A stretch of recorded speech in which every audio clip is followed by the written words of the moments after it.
Stephen Cook, thank you so much for joining us on TvAbraham. My pleasure to be here. So you've been coming back to the Middle East now for over 25 years on extended stints and going in depth on the key issues. How do you, this start off with a general question, how would you say your thinking about the Middle East has evolved over those 25 years?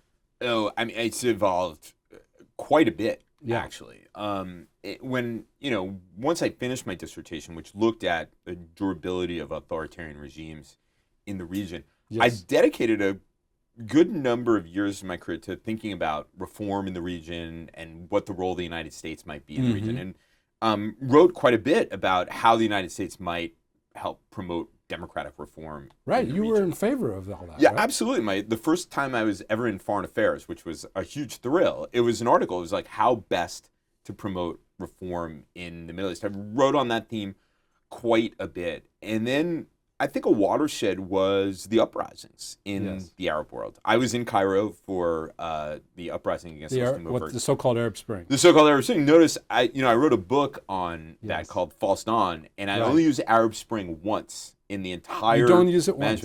No. Only used it once. I called it the Arab uprising because Spring suggested that these were revolutions, and I came to the conclusion that these weren't revolutions. In watching these events unfold, both at the time and then subsequently, and looking at the way first the Bush administration pursued the freedom agenda, but then the Obama administration tried to do a freedom agenda kind of 2.0 after the Arab uprisings, it quickly became clear to me that the United States did not have the kind of role in change and reform in these societies that we in Washington told ourselves we did. Right. That it was really up to Egyptians themselves and Tunisians themselves and Libyans themselves and other places, that it was up to them, and that our role was not critical in these uprisings, and that we actually had very limited power to forge change, encourage change, whatnot. And that's been sort of the second part of my career, is the sort of revisionism of the first part of my career. Right. Looking back at what I learned in grad school, trying to apply it, looking back at what I learned through my first part of my career, and trying to understand actually what the best way forward is. So certainly the way in which I've looked at the region has evolved quite a bit.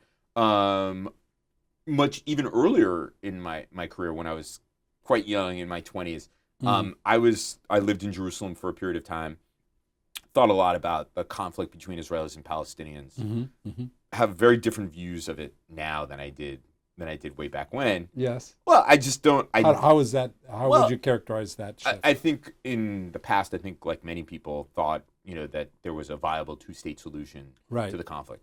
I haven't thought that in a long time. Okay.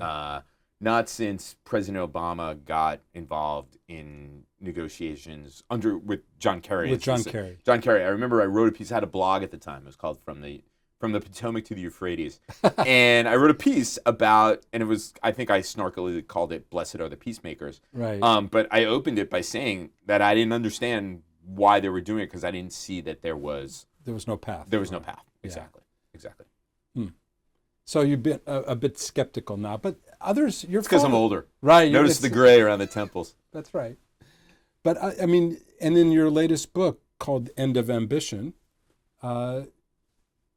you're where a lot of others are, I think, particularly within Washington, that not to overinvest in the region. If I could say 3 words, not to overinvest. I think that's right. Okay. I think that there's an investment to be made in the region. A lot of people who say don't overinvest, for them it's a kind of nice way of saying we really don't have interest in the region. We really should withdraw from the region. Maybe we should be, offshore balancers.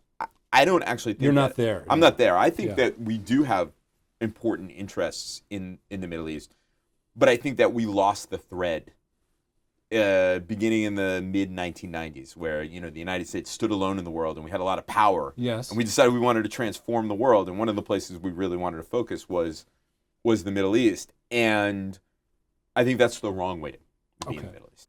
We've become so much skeptical Yes. of the use of American power to try to make quote unquote good things happen.